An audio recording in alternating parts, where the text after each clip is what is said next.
Welcome everybody, Red Arrow 23 here, and it's time to boom some beaches. Today we got the second episode of the Zooka training series. Today's video is on pathing. So the reason that pathing is so important when we're moving our Zookas around the map is because we want to be as efficient as possible with our GBE. And we need to be able to predict where our Zookas are going to go and keep them as tightly grouped as we can to make sure that we manage that GBE. So I've got an attack that we've got in the log here that demonstrates a few of the points that I want to make. So here we go. We got Conway on Centaur. So if we look before we even start, if we look at these two boom cannons, you can see that they're directly in line. So if you drew a line through those, they'll be straight up and down. Zookas like to walk on 45-degree angles. So from straight up to this line that goes across at 45-degree angles, at a 45-degree angle. Zookas will like to go in straight lines, either up, to the right, if you imagine it's like a compass, cardinal headings, or 12, 1:30, 3 o'clock. Remember Realm, the 30 always counts. Don't try and tell me it doesn't. So Zookas always like to walk on 45-degree angles. So we got a nice flare landing here.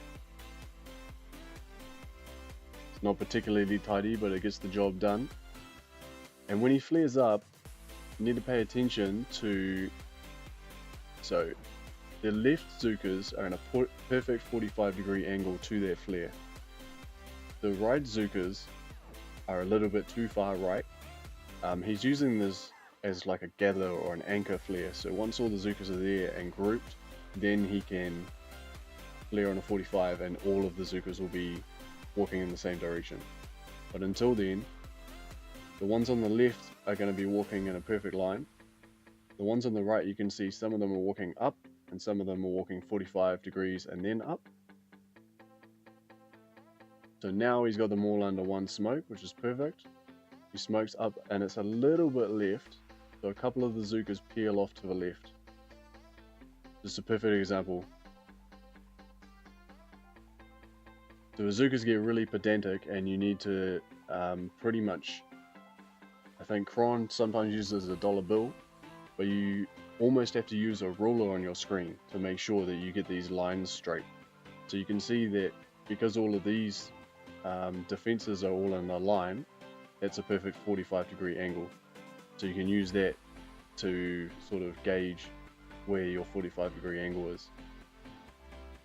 So once they all get under this smoke, he uses a perfect sort of 0 degree, so straight north, and he keeps all his Zookas under there one smoke. And he's using a double smoke because he knows that once they get to the flare, they're going to spread out. They're like their personal space these days, after the most recent update. Then he misses the shock on the rocket launcher, but with those critters and shocks on the other rocket launchers, he's got plenty of Zookas to do the damage. Boom! Centaur goes down. So 45-degree angles, really important, can't stress it enough. If it's not on a 45-degree angle, your Zookas are going to walk weird, and they're going to be hard to predict and harder to smoke. So the next thing that you can do to keep your Zookas nice and tight is a corner flare. So we've got Ninkid, he's on assembly. So he could flare, once he gathers all the Zookas, he could flare directly up for a 45-degree angle, but then he'd be in range of all these things. So he's going for a flare landing going to the left. Just smoking to avoid the rocket launchers, nice. And then see how closely his Zookas pack as they come around this corner. See how they're all nice and tight and in a line? So you can use that apart from the one. There's always one who wants to stand out from the rest. You can use that corner flare to gather your troops. You might not even need to do a flare landing sometimes because of that corner flare.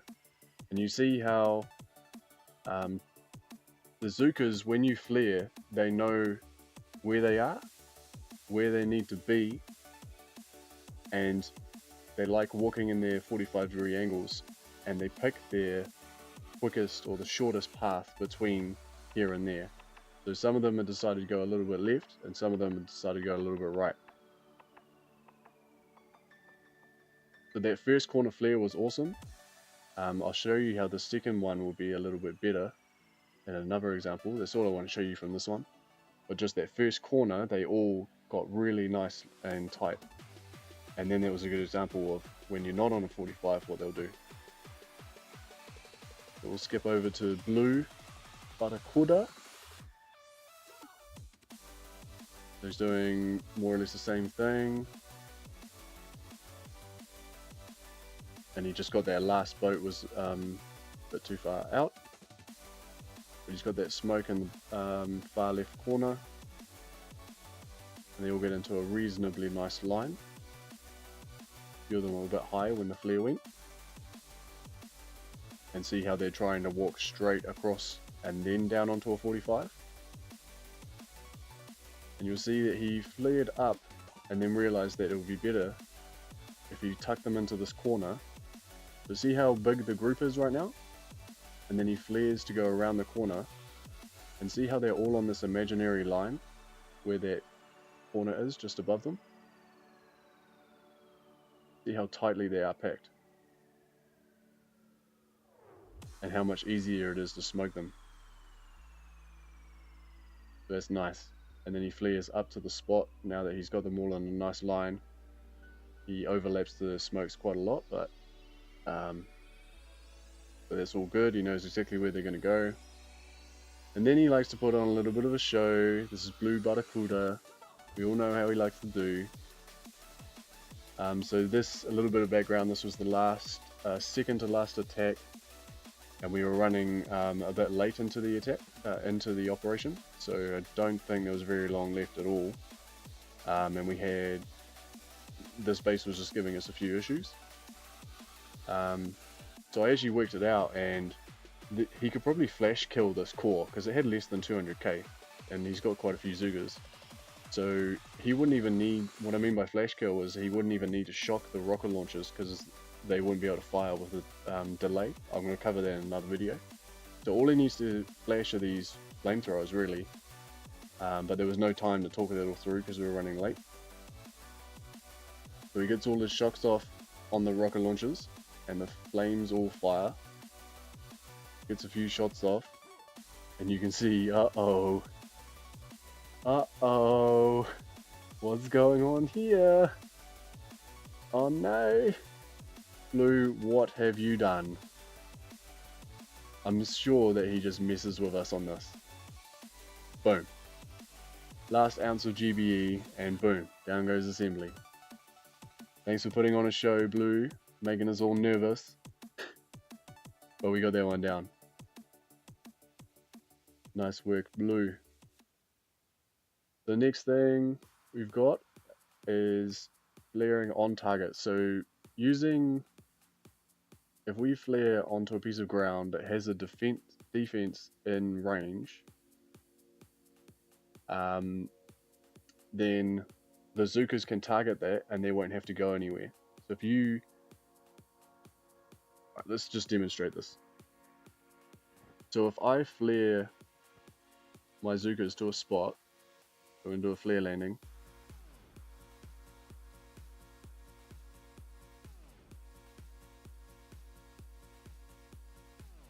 So if I flare them there and I smoke them, they don't have anything to target, so they're going to go and try and find something. So they're not going to stay. But if we flare to a specific spot that is in range of a defense,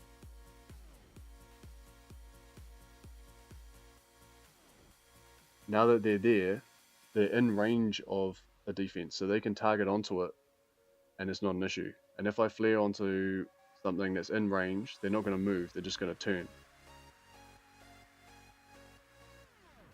Yeah. As you can see, I love my Zookas very much. You can have a bit of fun with friendly challenges. No gold lost here. So that's what happened. That's how you can use something as an anchor. So we saw that in a couple of the video replays before. Players using a defense with a smoke so they can gather all their Zookas and then move them on. So I just want to show you, I couldn't find in any of the replays someone making this mistake, but sometimes players will flare onto a building instead of an empty space. So they want to go on the perfect 45 degree to this cannon, but they'll actually accidentally hit the cannon. And you can see, because the Zookas know where they want to go, know where they're going to end up, they want to be shooting this cannon from an extreme range. And because they want to shoot it from extreme range, they're going to spread out. They're all going to spread out. So it's important to notice this when you're doing an operation, because if your Zookas start to spread out, you're not going to be able to cover them with one smoke. So you need to see it happen and then reflare to somewhere, or just multiple smokes. So you see I can't cover them with one smoke. And if that's on a long walk, like if I had flared onto this shock launcher up here, they're all still going to spread out quite early, and they're all going to walk up. And you can't afford to smoke all the way along your lane. It's just going to cost you too much GPE. So notice it, correct with an anchor, flare and smoke, or flare to the actual piece of ground. If you do flare to the piece of ground that you wanted to flare to in the first place quick enough, then you can kind of manage it. Right, so that's flaring on targets versus flaring on ground. And then also we've got buildings. So Zookas can't walk through buildings, surprisingly. They have to go around them. So I've got an example of this on, again from Blue Barakura. Thanks, Blue. I'm just going to fast forward through the flare landing. He uses this spot as an anchor. Perfect. And then we're just going to do a normal speed. So you can see that the Zookas are going around these defenses, trying to walk in their perfect 45 degree angles to that flare. And then I'm going to pause it here. That flare's gone out, and you would hope that the Zookas would continue on that 45 degree. But we've got this defense, there are a couple of defenses here.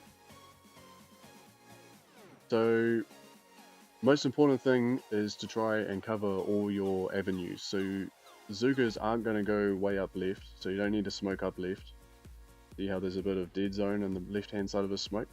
I'm analyzing this attack, so it's obviously easy to say now rather than in the attack, but what you will need to try and think about when you're doing walks is you want to try and cover all of the possible ways that your Zooka can go. So if you did your smoke in line with this next one, you're not going to cover the right hand side of these cannons. So if the Zookas go to the right, which they will because I've seen this replay, it's not going to be covering them. So if that smoke was further to the right, you would have kept these covered the whole time. And then you can see the same thing happens further up and further up again. It's just that little gap and he loses a bunch of Zookas. So that's something to think about. Your Zookas will go around buildings, and you want to cover your smoke as far across as many of the options that your Zookas have. Cover all the lanes and you'll be safe, obviously. So we've covered that Zookas like to walk along 45 degree angles along the shortest path from where they are to the where they're going to be at for the flare. We've covered corner flares and wall flares. anchoring and flaring onto targets that are in range versus targets that are outside, and then having that spread. And finally the buildings, to cover all your avenues for your Zookas. So let's try and think about all of that at the same time live, and see if we can take out Kron's base. This is obviously a bit of a setup because this isn't Kron's actual base. I have pre-scouted this, and he has max mines, which are not friendly to my Zookas. So I've gotten rid of all of those. And going to do a nice flare landing, hopefully.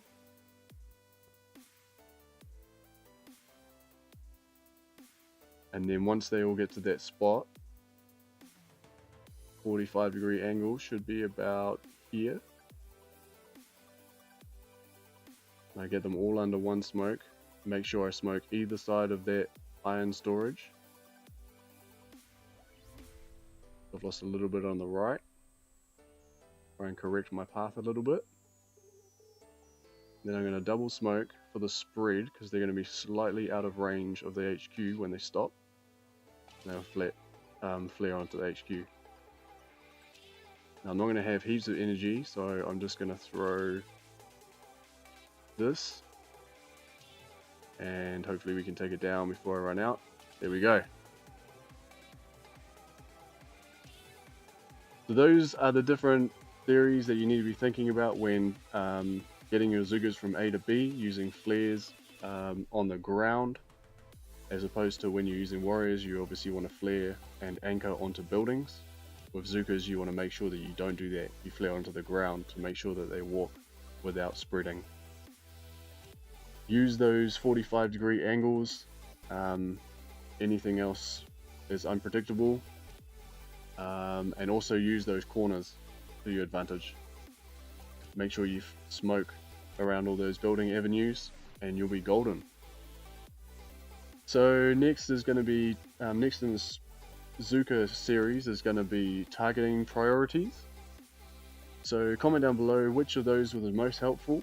And if you think I missed anything that's really important with Zooka pathing, comment that down below as well, and I'll make sure I covered it off in a different video. So give us a thumbs up if you liked the video, thumbs down if you didn't, and subscribe for more. Boom, boom!